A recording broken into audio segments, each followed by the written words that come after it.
오늘 우리가 나눌 본문은 요한복음이 아니라 마태복음입니다.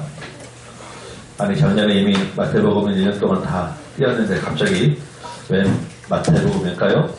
그것도 왜 하필 이 본문일까요?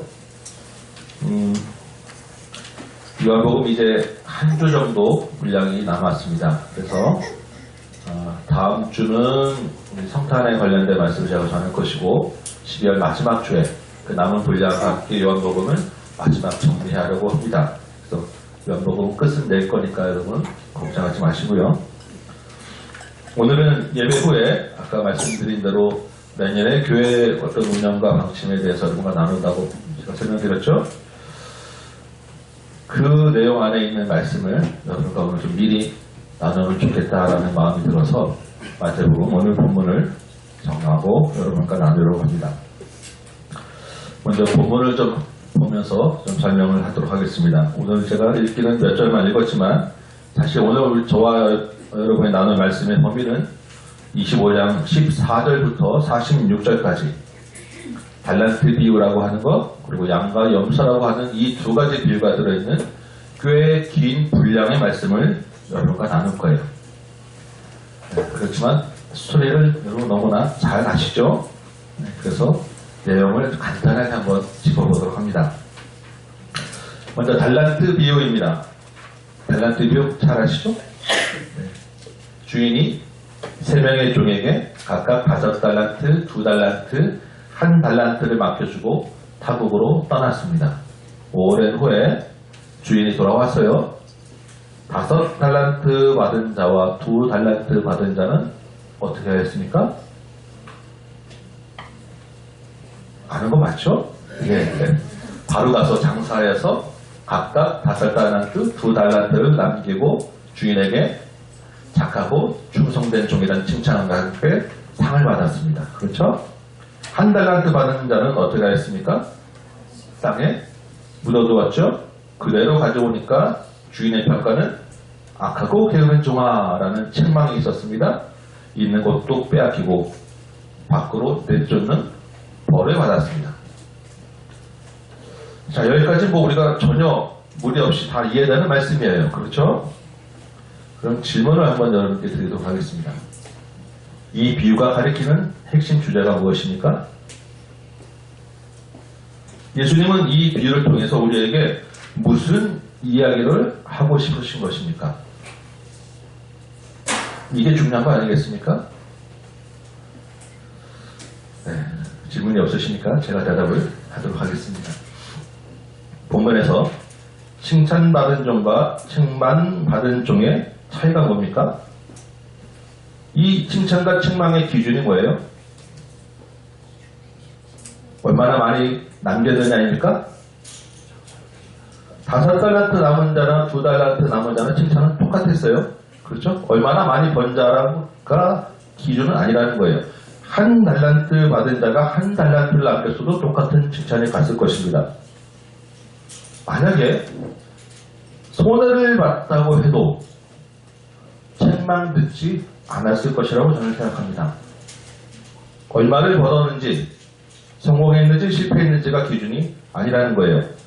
동의하십니까? 그러면 이 두 부류의 차이가 무엇입니까? 두 사람의 행동의 차이가 뭐예요? 하나는 바로 가서 장사를 하였습니다. 다른 하나는 묻어두었어요. 이게 핵심입니다. 여러분 1달란트의 가치가 얼마나 되는지 아세요? 1달란트가 얼마나 되는 금액입니까? 제가 이거 작년에 설명해드렸었는데 예? 30억?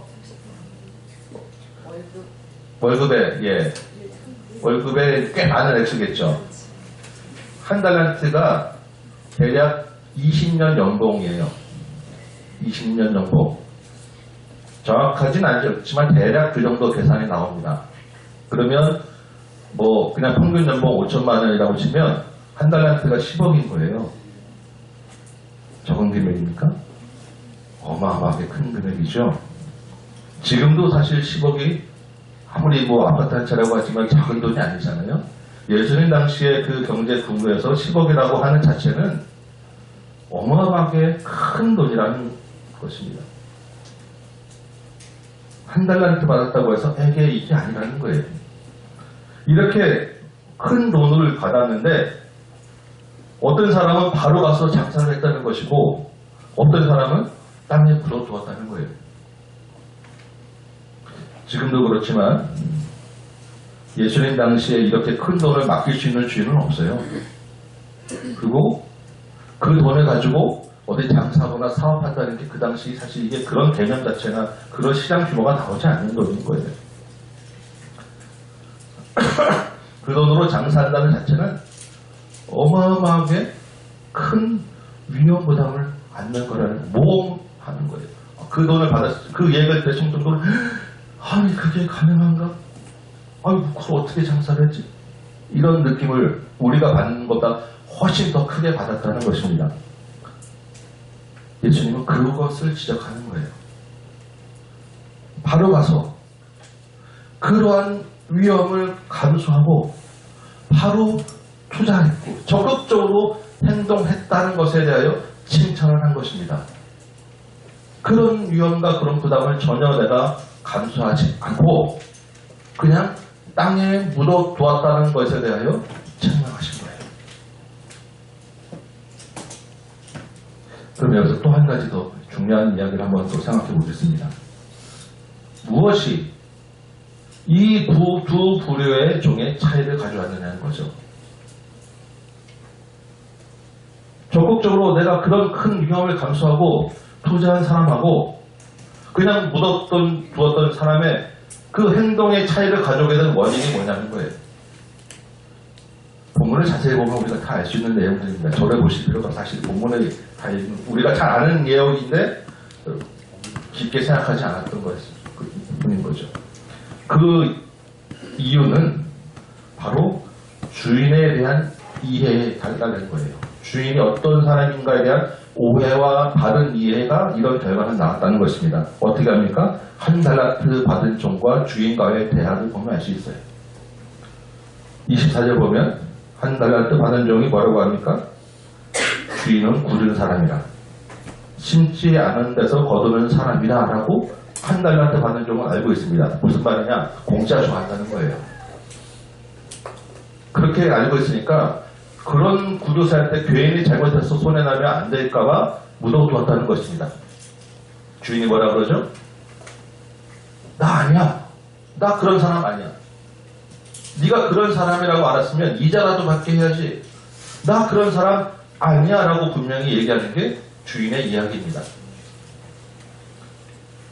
자신은 그런 악덕업자, 그런 공짜 좋아하는 주인은 아니라는 거죠. 자, 여러분, 여기서 주인이 누구입니까? 당연히 예수님이죠. 주님께서 우리 각자에게 충분히 많은 것들을 주셨다는 거예요. 차이는 좀 있어요. 그러나 그게 작다고 비평하시는 레벨이 아닙니다. 각자에게 충분히 많은 20년치 연봉 이상을 주셨다는 거예요. 그 주신 이유가 무엇입니까? 땅에 묻어두라고요? 아니라는 것입니다. 바로 가서 장사하라는 거예요. 바로 가서 적극적으로 그것을 투자하라는 것입니다. 위험이 따르겠지요? 그러나 주님을 위해서, 하나님 나라를 위해서 그것들을 적극적으로 투자하는 행동을 하라는 것입니다. 진정한 제자라고 하는 것은 이렇게 엄청난 위험 부담을 감수할 수 있어야 한다는 거예요. 하나님 나라는 안전의 문제가 아니라 위험 부담을 안는 문제가 하나의 나라이다라는 것을 이 비유를 통해서 이야기하는 것입니다.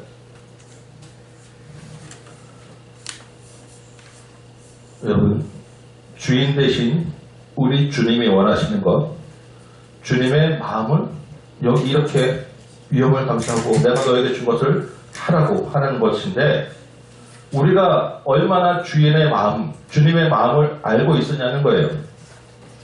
우리 역시 주님은 그런 것에 관심이 없는 줄 알고 나에게 맡겨주신 것이 어떻게 되는 것인지 관심이 없는 분인 줄 알고 우리는 그냥 묻어두고 있지 않았냐는 것입니다. 한 달란트 받은 자처럼 주인에 대한 이해를 우리가 잘못하고 있지 않았느냐라고 지금 묻고 있는 것입니다. 주님은 우리에게 하나님 나라를 위해서, 주님을 위해서 적극적으로 힘쓰라고 했는데 우리는 주님께서 우리에게 맡겨주신 것을 내 것이라고 생각하고 혹시 그것 조금 잃어버릴까봐, 나에게 있는 물질 조금 손해날까봐, 나에게 있는 그 명예 조금 기스날까봐 내가 실패하면 힘들게 사는 것이 두려워서 그대로 묻어두고 가만히 있지는 않았느냐는 것입니다. 물질, 명예, 평판, 성공 이런 것 잃어버릴까봐 위험 부담을 하지 않는 한 달란트 받은 종이 혹시 우리의 모습은 아니냐 주께서 물어보시는 거예요. 주인의 관심과 주인의 마음이 가 있는 곳에 우리의 관심과 우리의 마음이 가서 그것들을 향하여 주께서 주신 것을 적극적으로 사용해야 되고 그것을 향하여 움직여 가야 하는 것이 바로 주님을 따르는 제자의 길이라는 것이 달란트 비유의 핵심인 거예요. 열심히 일하라, 성실히 일해서 많이 남겨라 아니라는 것입니다.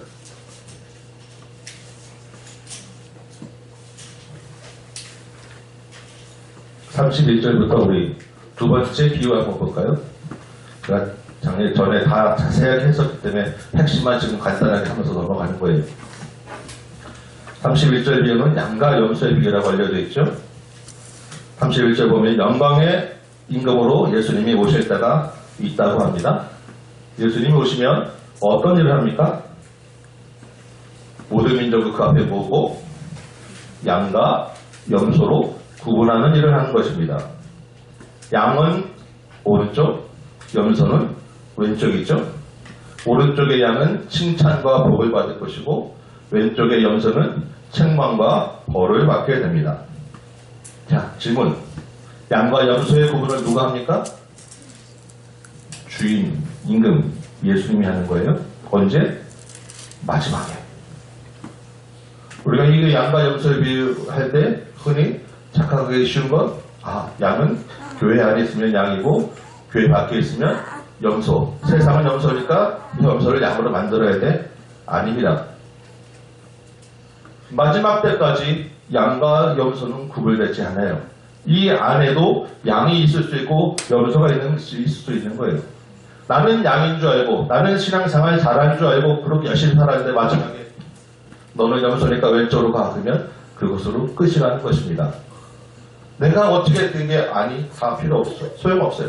한번 염소로 분리되면 다시 양으로 올 수도 없는 것이고 그때 내 가진 것 재산 다 드려 죽겠습니다 해봐야 소용없는 거예요. 그 구분의 기준은 임금이 내리는 것이고 시기는 마지막이라는 것입니다. 여러분.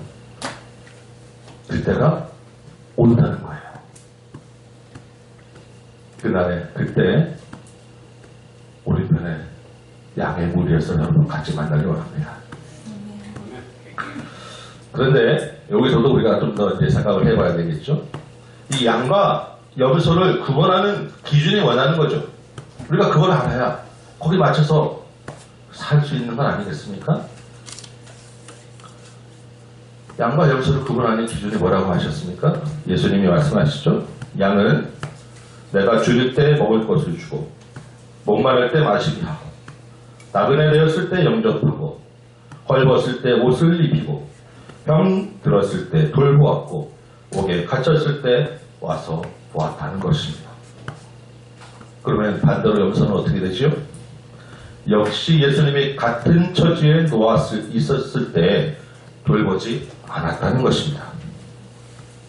그러면 양과 염소의 그 구분되는 것은 명확하죠? 누가 임금이라도 당연히 그렇게 하지 않겠습니까? 너무나 분명한 기준을 제시한 거예요. 그런데 재미있는 이야기가 있습니다. 그 다음에 양과 염소가 둘 다 내가 언제 그랬냐는 것입니다. 아니 기준은 명확한데 양의 오른편에 있는 자나 왼편에 있는 자나 내가 언제 주님을 돌봤으며 내가 언제 주님을 돌보지 않았냐고 묻고 있는 것입니다. 주님의 대답이 무엇이죠? 내 형제 중에 지극히 작은 자 하나에게 한 것이 곧 내게 한 것이다 라고 말씀하시는 겁니다. 그러면 비유는 또 예수님이 무슨 말씀을 하고 싶으신 것일까요? 이 비유의 핵심이 뭐냐는 거죠. 이 비유를 자칫 오해하면 천국에 가는 기준이 곧 행위에 있는 것처럼 들리기 쉬워요. 그렇죠? 우리의 천국에 가는 기준은 무엇입니까? 행위가 아닙니다. 믿음이에요.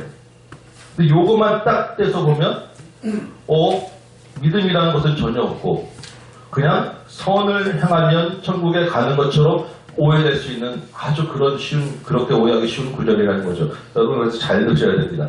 아니에요. 지금 이 양과 염소 비유가 그것을 이야기하는 것이 아닙니다. 이 양에 해당하는 오른편에 있는 사람이 어떻게 그런 행동을 하게 되었느냐, 이게 중요한 거예요. 본문을 잘 생각해 보시면 그 판단을 내리는 임금의 관심이 누구에게 어디에 있었습니까? 임금의 관심이 병든 자, 줄인 자, 목마른 자, 옥에 갇힌 자, 뭐 이런 형제 중에 지극히 작은 자에게 임금의 관심이 가 있었다는 거예요. 그래서 내가 그들과 함께 그 사람들과 함께 있었는데 이 오른편 양에 있는 사람들을 그 임금의 마음을 알고 그 같은 마음으로 이 병든 자, 가난한 자, 줄인 자, 옥에 갇힌 자들을 돌보았다는 것입니다. 무슨 말입니까? 오른편에 있는 사람들 마음에는 예수의 마음이 있었다는 거예요. 오른편에 있는 자들 안에는 예수가 있었다는 것입니다. 그래서 예수님과 같은 마음으로 그 예수님이 바라보는 관심과 마음, 그 생각에 그들의 생각과 관심이 가 있고 그들의 몸과 재산과 그들이 가진 것이 그쪽으로 향할 수밖에 없었다는 거예요. 자연스럽게 너무나 당연하게 주인과 임금과 내가 같은 마음과 같은 행동을 하더라는 것입니다. 본문은 행위를 이야기하는 것 같지만 사실은 주님을 얼마나 알고 주님과 얼마나 마음을 같이 했느냐, 이게 믿음이라는 거예요. 그 안에 예수가 있느냐, 그래서 그 예수의 마음으로 예수가 바라보는 것을 같이 따라갔느냐, 이게 믿음이라는 것입니다. 그런 자가 구원을 받는다는 거예요. 믿음이 말로 하는 믿음이 아니라 실제 예수의 영이 있음을 삶에서 드러나고 증거되는 믿음이 천국에 가는 믿음이다라고 이야기하는 것입니다. 이게 바로 제자라는 거예요.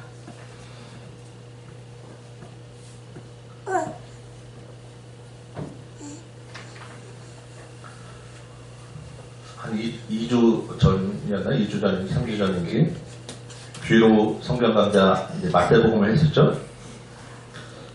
그때 마침 이 달란트 비유와 이 양과 염소 비유하는 그 시간에 우리 홍준사가 강의하다가 사례가 심하게 들린 적이 있어요. 막 기침을 너무 막 해가지고 제가 잠시 구원투수로 한 그 부분만 짧게 잠깐 설명드리고 내려간 적이 있었습니다. 기억나시나요? 예. 그때 제가 이제 그런 주인에 대한 오해를 해야 된다 이런 말씀, 구자해야 될 말씀 조금 몇 개 드리고 이제 내려갔는데, 그러고 나서 이제 가만히 자꾸 그 마음이 이 말씀이 이제 생각나서 가만히 좀 제가 생각하고 묵상하다 보니까 제가 정말 중요한 말씀 하나 드렸어야 되는데 그거 안 드린 게 생각난 거예요. 내가 그때 미리 조금만 더 생각하면 이거 하나 더 말씀드렸어야 되는데 이거 빼먹었구나 라는 게 딱 생각나는 거예요. 이거 내가 다음 주도 언제라도 와서 이거 한번 꼭 다시 말씀을 드려야지. 마음에 생각했던 게 하나 있어요. 사실은 이 비유 정말 여러분 거기까지 생각하셔야 되는 말씀이에요. 물론 전에 마태복음 때 설명드렸지만 다 잊어버리셨겠죠. 저도 기억나요. 잠깐 잊어버렸으니까. 그렇게 마음에 좀 생각하면서 이제 있었는데, 지난주에 이제 제가 기도원에 가서 조금 한 이틀 생각하며 기도하며 내년에 대학 부분들을 어떻게 할까 이제 방향을 이제 같이 정해놓고 생각하고 있었죠.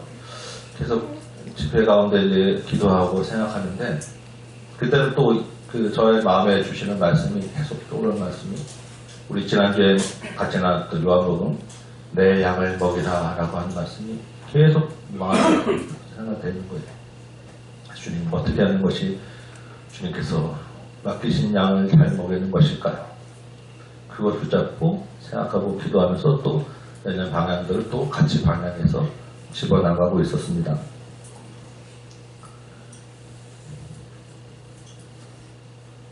그런데 또 하루 더 지나면서, 그러고 나서 이제 내려와서 또 지났는데, 이렇게 또 시간이 조금 여유실 때 이제 저도 또 다른 목사님들 설교를 들으면서 저도 이제 또 충족이 좀 돼야 되잖아요.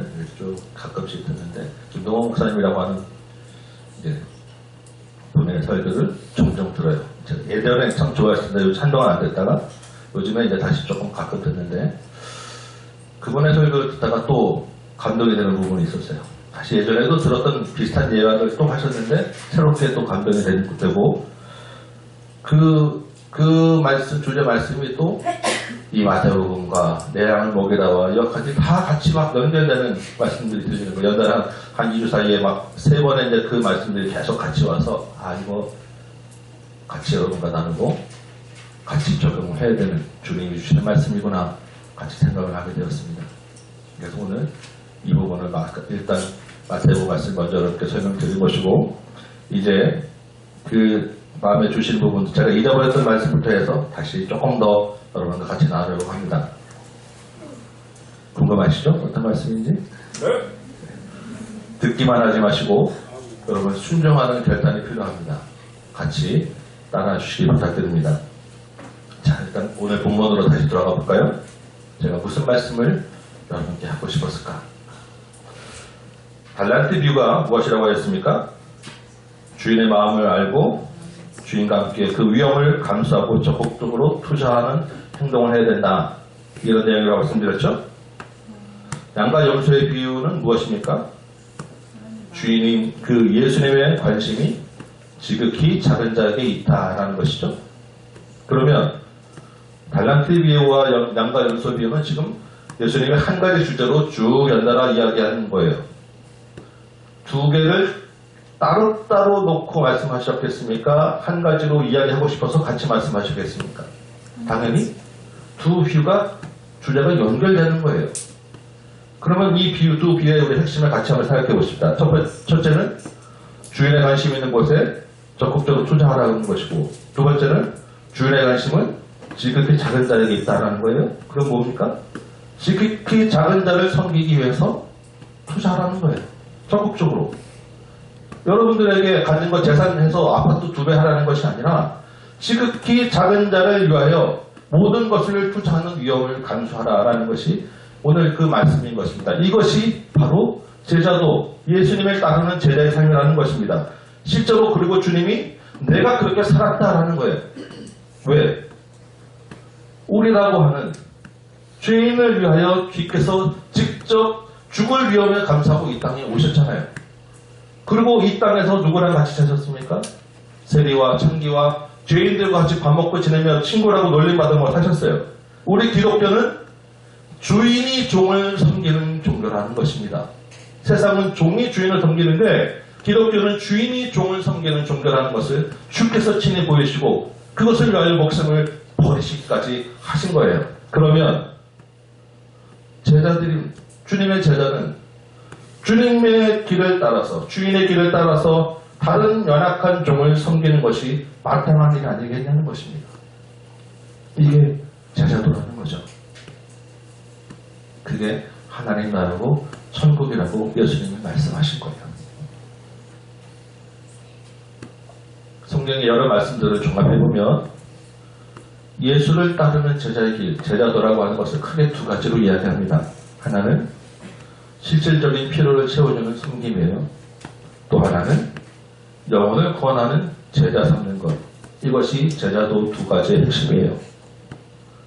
그런데 이 섬김과 제자 삼음을 해나가는 길에 있어서는 정말 많은 위험을 감수해야 한다는 것입니다. 특히 그 대상이 가난하고 병들고 연약한 자를 대사로 할 때는 더 큰 위험을 감소해야 한다는 거예요. 왜 그렇겠습니까? 가난한 자가 생길 때는 여러분 계속 주기만 해야 돼요. 사람은 기브 앤 테이크가 있어야 이게 마음이 편하고 또 할 만한 가치가 있는데 주기만 하는 거예요. 계속 주기만 한다는 거라고 쉽습니까?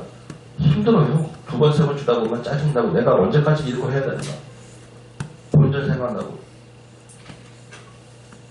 내 거는 정해져 있는데 계속 주면 줄어들잖아요. 내 거는. 그럼 뭔가 채워져야 될 기대가 전혀 안 되는 건데 계속 주기만 해야 되는 것입니다. 가난한 자들을 볼 때, 연약한 자들을 섬기라고 할 때는 그런 위험을 내가 감수해야 되는 거예요. 또 뭐가 있어요? 그들과 같이 지내고 어려움을 겪다 보면 그들과 같은 수준으로 취급될 때도 있어요. 자존심이 상하죠. 나는 그게 아닌데. 내가 같이 내려가서 마음을 나눠야 되니까 나도 같은 수준으로 취급될 수도 있어요. 내 명예, 내 평판 다 떨어질 수도 있습니다. 권세 잡은 자들에게 맞추면 나도 편하고 뭔가 대상이 있고 보상이 있는데 그런 게 하나도 없어요. 명예와 성공과 다른 길로 갈 수도 있고 심지어는 그들이 어디가 있습니까? 다 어려운 지역에 있잖아요. 병들 같이 병들 수도 있고 내 목숨이 위험할 수도 있는 거예요. 얼마나 큰 위험을 감수해야 되는 일이라는 것입니다. 그런데 우리 마음에 예수가 있다면 주님의 관심이 거기에 있기 때문에 우리가 그것을 가야 된다는 거예요. 5달란트 받은 사람, 2달란트 받은 사람은 이런 일을 해서 거기서 열매를 거뒀다는 것입니다. 무슨 열매를 거뒀겠어요? 영혼을 구원할 열매를 거뒀고 그들이 주님 앞에서 나 그래도 배고플 때 이 사람이 빵 하나 더 주십니다라고 이야기할 수 있는 그런 열매를 거뒀다는 거예요. 1달란트 받은 사람은 그거 아까워서 자기 혼자 먹고 사는 일을 했다는 것입니다. 주인이 칭찬하지 않을 수 있겠습니까? 이렇게 두 비유를 연결해서 우리가 생각하고 적용해야 된다는 걸 여러분께 말씀드렸어야 되는데 자, 그걸 잊어버렸던 거예요. 그런데 아까 말씀드렸지만 이 말씀이 내 양을 먹이라는 말씀과도 연결이 되더라는 것입니다. 제가 말씀드렸었죠. 지난주에 주님이 부탁하신 양을 먹이는 일은 뭐라고요? 3가지 말씀드렸어요. 하나는 말씀의 꼴을 먹여야 되는 것, 또 하나는 그들의 실질적인 필요를 채우고 돌보내는 해야 되는 것이고 또 하나는 이의 때로부터 보호하고 돌보내는 해야 된다. 사실은 그게 다 우리 교회가 지향하는 그런 일들이었어요. 진실한 성도, 온전한 가정, 하나된 교회. 우리 교회가 그동안 쭉 오면서 말씀을 읽고 배우고 진실한 성도가 되기 위해서 또 자녀들을 가르치고 가정을 온전히 세우기 위하여 많이 노력하지만 그래도 다른 것보다는 중점을 가지고 온 것 같아요. 상대적으로 그런데 하나된 교회를 위하여 특히 올해 우리의 중점 추진 목표가 세상에 주님을 알게 하는 하나된 교회였는데 많이 부족했습니다. 제대로 하지 못한 것 같아서 많이 죄송했었는데 주께서 또 이 말씀을 주시는 거예요. 어떻게 되겠습니까? 내년에 다시 해야지. 세상을 섬기기 위해서 세상이 주님을 알게 하는 일을 위하여 다시 하겠습니다. 교회 방향을 그렇게 잡은 것입니다. 그 일을 하기 위해서는 크게 2가지를 할 거예요. 하나는 전도입니다. 그리고 또 하나는 구제입니다. 전도라고 하니까 다들 고개를 숙이시는데 거룩한 부담을 우리 가지셔야 합니다. 전도해야 합니다. 그래서 절기마다 우리 노방조도 나갈 것이고 내년에는 오래 하지 못한 전도축제도 할 것이고 가급적 우리가 하는 행사들 다 좀 초청이나 전도와 연결시켜 보려고 합니다. 말씀을 가르치는 사역도 교회 밖으로 외부로 오픈해서 더 많은 사람들이 와서 듣고 주의 말씀을 알게 하는 일을 하고자 합니다. 여러분 이단에게 신천지에게 영혼들을 빼앗기면 안 되잖아요. 우리가 이사가는 것도 사실 그렇게 하기 위해서인데 여러분의 수고와 헌신이 필요합니다. 여러분 괜찮으시겠죠? 아멘. 다른 하나가 구제입니다. 이 구제에 대하여 사실 오늘 여러분과 조금 더 나누고자 이 말씀을 잡았어요. 아까 말씀드린 대로 다른 목사님의 설교를 듣다가 이 구제를 좀 더 여러분 같이 구체적으로 적용해야 되겠다 마음을 먹게 되었습니다. 오늘 마태복음 본문에서 주님의 마음과 관심이 어디에 있다고 하였습니까? 지극히 작은 자에게 있다 하였죠? 병든 자, 가난한 자, 기타 등등등. 그런데 이게 갑자기 신약에서 예수님만 그런 소외된 자, 작은 자에게 관심을 가져다는 거죠. 아니겠죠? 구약에서 처음 시작부터 이미 하나님의 관심은 어디에 있습니까? 구약의 소외된 자의 대표는 고아와 가부와 나그네에게 있다고 이들을 돌보라고 하나님이 기회 있을 때마다 말씀하시고 율법에 집어넣어서 정하시고 다른 말씀, 다른 율법에 없는 이렇게 하면 내가 복을 주겠다라고 하는 조건까지 걸어서 그들을 돌보라고 하셨어요. 한번 그 말씀들을 같이 볼까요? 레위기 19장 9절에서 10절입니다. 제가 오늘 사실 여러분들 위해서 이런 찾는 수고도 좀 덜어드리고 설명하기 위한 PPT 자료를 아침 막 늦게까지 다 만들어놨는데 USB에 안 담아왔어요. 참 주여 죄송합니다. 그렇지만 찾아보는 수고를 하라고 하는 우리 하나님의 뜻으로 알고 우리 같이 한번 찾아보도록 하겠습니다. 레위기 19장 9절에서 10절 우리 뭐라고 합니까? 거기에 보면 곡식을 거둘 때 반 모퉁이는 남겨두고 떨어진 이삭도 줍지 말고 포도 열매도 다 따지 말고 떨어진 열매도 줍지 말라고 하죠. 누구를 위해서? 가난한 자, 거류민을 위한 하나님의 배려와 사랑이에요. 그들이 그냥 받으면 혹시 부끄러워할까봐 그냥 두고 그들이 와서 죽게 하려는 그런 배려까지 말씀에 들어있는 것입니다. 여러분 하나님의 마음과 명령을 알았으니까 어떻게 되죠? 바로 순종해야 되지 않겠습니까? 그래서 우리 김동욱 목사님 이 말씀을 들으면서 바로 적용을 하셨더라고요.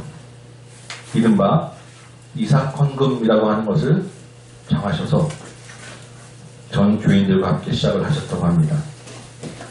떨어진 이삭을 가난한 자에게 주듯이 더 연약하고 어려운 자들을 위하여 작정하여서 헌금하기 시작한 거예요. 그리고 그 헌금을 순전히 그 지역사회의 어려운 분들을 구청에서 추천받아서 그들을 위하여 헌금하였습니다. 저도 이 말씀을 들으면서 우리 또 해야 되겠다 감동이 크게 되어서 여러분과 같이 하려고 합니다. 주님이 주시는 마음이라고 믿습니다. 기쁘게 참여해 주시기 바랍니다. 그런데 문제는 그럼 이걸 얼마를 하면 될까? 떨어진 이삭 반 모퉁이는 하나님의 이제 생각하시는 기준이 있는 거잖아요. 우리가 각자 마음에 정한 대로 하시겠지만 대략 하나님은 어느 정도 수준을 이 안에 집어넣었을까? 한번 계산을 해보았습니다. 어떻게 계산할까요? 반 모퉁이를 계산하는 그 계산식은 의외로 간단해요. 이것도 제가 PPT 있었는데 머릿속으로 한번 생각해 보시기 바랍니다. 네모난 밭이 있어요. 가로, 세로가 10m짜리 밭이 있어요. 그럼 밭의 면적은 얼마입니까? 100이죠? 네, 가로 곱하기 세로. 그럼 이 밭에서 모퉁이는 양쪽 그 네 모퉁이잖아요. 이 네 모퉁이의 합을 계산하려면 어떻게 하면 되겠습니까? 여러분에게 소망이 없고 학생부 청년부 어떻게 계산하면 되겠습니까? 이 네모가 있고 네모 안에 큰 딱 맞는 원을 딱 도려내면 구덩이가 남잖아요. 그죠? 이 네 모퉁이 합이 이제 말하는 모퉁이가 될 거 아니겠습니까? 그려지죠? 네모 있고 원 딱 하면 구덩이가 남는 거예요. 그러면 이제 문제는 이 원의 면적은 어떻게 구하냐는 거죠. 자, 예빈아 원의 면적 구하는 공식. 그렇지, 파이 R 제곱 딱 나오잖아요. 근데 어른들은 이게 방언으로 들릴 거예요. 파이는 3.14.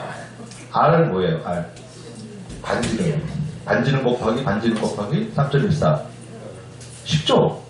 그럼 10의 반이니까 5 곱하기 5 곱하기 3.14 하면 78.5. 100에서 78.5 빼면 21.5. 여러분 놀라시죠? 몰증이라고 조금 잘하는데 20%. 20%로 그냥 들어가는 거예요. 20% 헌금을 하는 것입니다. 부담되죠? 10%, 11조도 버거워서. 근데 10% 외에다가 20% 더하면 우리 가능합니까? 제가 이제 반모퉁이라고 하는 것이 사실은 그 모퉁이를 이야기하는지 이거는 사실 정하지는 않았어요. 아니 그 모퉁이 점점점만 해도 모퉁이잖아요, 사실은. 그죠? 그러니까 이게 제가 이제 우리 같이 한번 이렇게 생각해 보자는 것으로 하나님이 생각하는 그 수준이 결코 작지는 않다라고 이야기를 드리는 거예요. 사실은 그 20%라고 해서 그걸 다 해야 된다는 그런 요법은 아닙니다. 모퉁이의 규모가 얼마인지는 우리가 형편에 따라 수준 따라 정할 것인데 결코 가볍지 않은 부담을 우리가 같이 지자라는 말씀 드리는 거예요. 그런데 이렇게 하면 또 약간 또 애매모호하죠. 이 하나님이 이제 주신 그 레위기율법을 좀 더 설명한 책이 뭐예요? 신명기죠. 그러면 하나님의 마음이 신명기에 또 있지 않겠습니까? 신명기에 같은 구절이 또 있어요. 이것도 한번 찾아보도록 하겠습니다. 신명기 14장 28절 29절이에요. 역시 찾는 수고를 덜어드리지 못해서 죄송합니다. 신명기 14장 28절 29절. 거기 보면 뭐라고 되어 있습니까? 매 3년 끝에 11조를 더하라는 거죠. 그래서 그것은 받을 복이 없는 레위인이나 거류하는 객과 고아와 과부들을 먹게 하라. 이건 좀 더 계산하기 쉽습니다. 11조를 3년에 한 번 더하니까 10분의 1을 3으로 나누면 0.03. 10분의 1 곱하기 사실 그 3, 그러니까 10분의 1 나누기 3 하면 이게 계산하면 30분의 1이에요. 그러면 무슨 말이 나옵니까? 하루치 일당이라는 거예요. 한 달 월급을 30일이니까 30으로 나누면 하루치 품삯은 그러니까 한 달 중에 하루는 다른 사람들, 연약한 자들 위해서 살라는 거예요. 이해되십니까? 0.03333 나가요. 그러니까 그냥 0.03이라고 하면 3%죠. 100분의 3. 그래서 저는 이거를 103조라고 불러요. 11조는 10분의 1이고 100분의 3이니까 103조라고 부릅니다. 11조는요. 하나님에 대한 감사를 표시하는 거예요. 내게 주신 소득이 다 하나님 것이고 하나님이 주인입니다 라고 감사하며 인정하는 것이 11조예요. 이해되시죠? 하나님이 11조를 왜 만들었습니까? 하나님이 돈이 필요해서 11조 내려가시겠습니까? 아니에요. 우리를 위해서 11조 내려가신 것입니다. 왜? 10분의 1 구별하면서 하나님이 주인이구나 이거 알라는 거예요. 하나님을 향해 넘지 않을 선을 넘지 말라는 것입니다. 네가 주인으로 알고 사는 것이 선악과였잖아요. 그거 넘지 말라는 거예요. 우리를 위해서 하나님이 주신 것이 11조입니다. 동시에 103조는 무엇입니까? 하나님이 주신 것 중에, 나를 위해 주신 것 중에 내가 일부 조금 떼서 공동체의 필요를 채우고 공동체를 지원하라고. 11조는 수직적인 관계에서 드리는 것이라면 103조는 수평적인 연합을 위해서 드리는 것입니다. 이 수평적 연합을 할 대상이 누굽니까? 고아와 과부와 나그네죠. 이 고아와 과부와 나그네라고 하나님이 지칭하는 이들의 특징이 무엇입니까? 이들은 본인 스스로 삶을 살아가기 어려운 자들인 거예요. 누구인가의 도움과 의지가 필요한 자들. 하나님이 이들을 특별히 불쌍히 여기셨어요. 근데 여기에 우리의 그냥 그 실질적으로 어렵다는 것도 이해가 되지만 사실은 하나님이 그 안에 우리가 기억해야 될 영적 의미를 주신 거예요. 우리가 103절 드리면서 고아와 가부와 나그네를 돌아보면서 무슨 생각을 하고 무엇을 깨달아야 하느냐? 내가 바로 저들이었다는 것입니다. 영적으로 죄인이었기에, 영적으로 내가 살 수 없기에, 나 혼자 살 수 없는데 하나님이 11조로 103조로 은혜를 주셔서 나를 구원하셨다라는 것을 기억하게 하라고, 그래서 그 어려운 자들을 도우라고, 이게 103조로 하라는 의미인 거예요. 하나님의 은혜를 입었음을 기억하여서 그 은혜가 흘러가게 하도록 하는 것, 그 은혜를 나누어 줘야 되는 존재, 이게 103조에 들어있다는 것입니다. 그러니까 11조와 103조는 둘 다 필요한 거예요. 율법이 있기 때문에 억지로 아니에요. 지금 이미 구약율법은 폐지되었다? 여러분, 10분의 1, 100분의 1, 3분의 1, 100분의 3 숫자가 중요하지 않아요. 사실은 여러분이 하나님 앞에 정말 주인이라고 고백하면 10분의 2, 10분의 3, 100분의 3이 아니라 100분의 10, 20 할 수 있어야 되는 것입니다. 100분의 1이면 어떻고, 정말 내가 오늘 굶어 죽을 수밖에 없으면 밥 한 그릇이라도 어떻습니까? 정하고 마음에 주시는 것을 가지고 하나님께 하라는 것이 씨름의 율법인 거예요. 저도 물론 11조는 뭐 당연히 어릴 때부터 했지만 이 103조를 사실 꽤 오래 전부터 오랫동안 해왔었어요. 나름 쭉 하다가 뭐 어떻게 하다 보니까 최근 몇 년을 제가 이 103조를 읽고 있었습니다. 그런데 말씀을 하면서 나도 잠시 멈췄었구나 생각이 되어서 저도 다시 시작할 겁니다.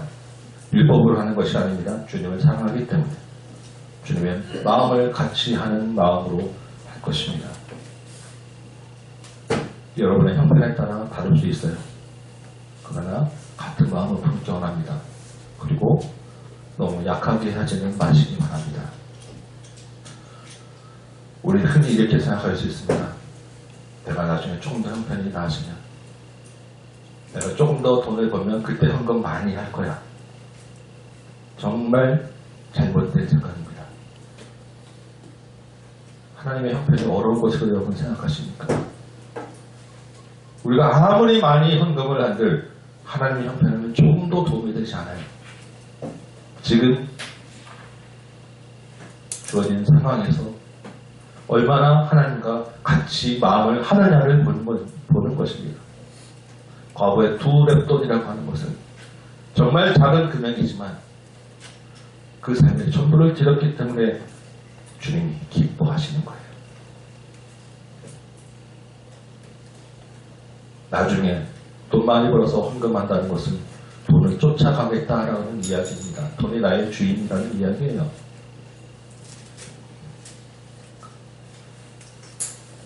하나님의 은혜를 기억하는 자가 되기 원합니다. 그것이 11조이고 103조입니다.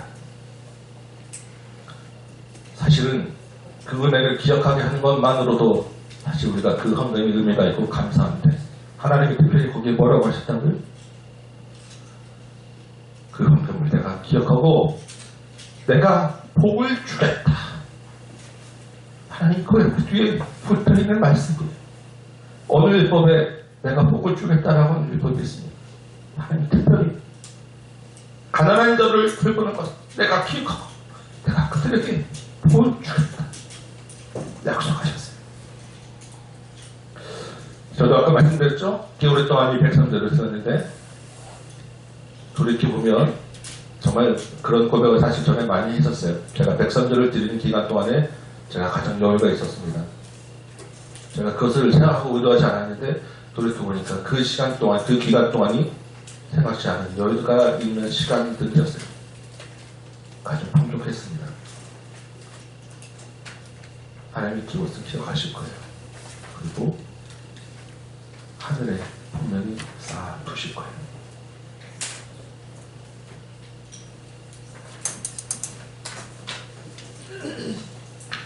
이제 12월이죠. 내일 1월부터 바로 사실 우리가 이 일을 시작하려고 합니다. 그래서 연초에 같이 기도하면서 작정하는 시간을 가지려고 합니다. 내용은 103조예요.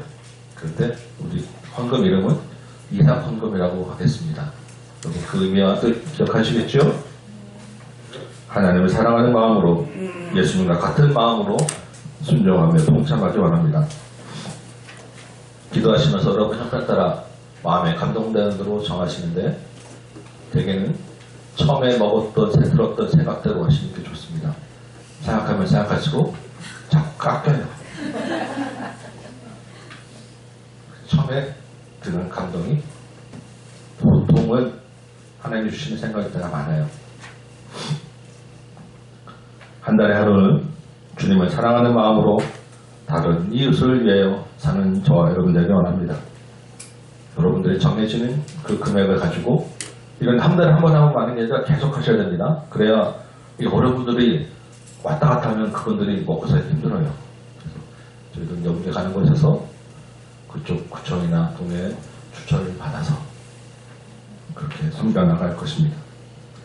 우리 형편이 좀 어려워질 수도 있겠죠.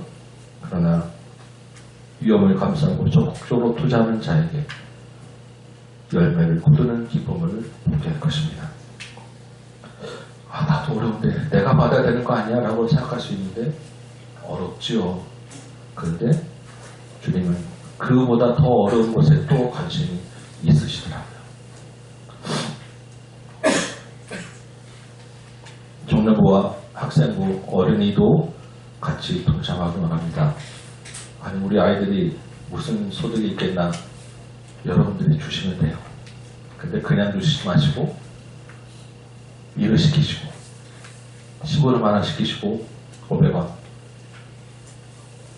집에 설거지 한번 하면 1000원 이 일을 위하여 할 수 있는 마음들을 주시고 할 수 있도록 그들에게 기회를 주시면 좋겠습니다. 그래서 1000원이든 2000원이든 아이들이 작정하고 주님을 위하여 어려서부터 드리는 것을 훈련하시기 바랍니다. 여러분 주님이 우리의 주인입니다. 아멘. 우리 교회의 주인도 예수님이에요. 주인이신 주님을 바로 하는 교회 되기 원합니다. 주님의 양을 먹이는 교회, 주님과 마음과 삶을 같이 나누는 교회 되길 원합니다. 그리고 여러분 가정과 여러분과 여러분의 자녀 되기를 주님의 이름으로 축원합니다. 아멘. 찬송 한장하고 기도하도록 하겠습니다. 212장 같이 찬양할까요? 212장입니다.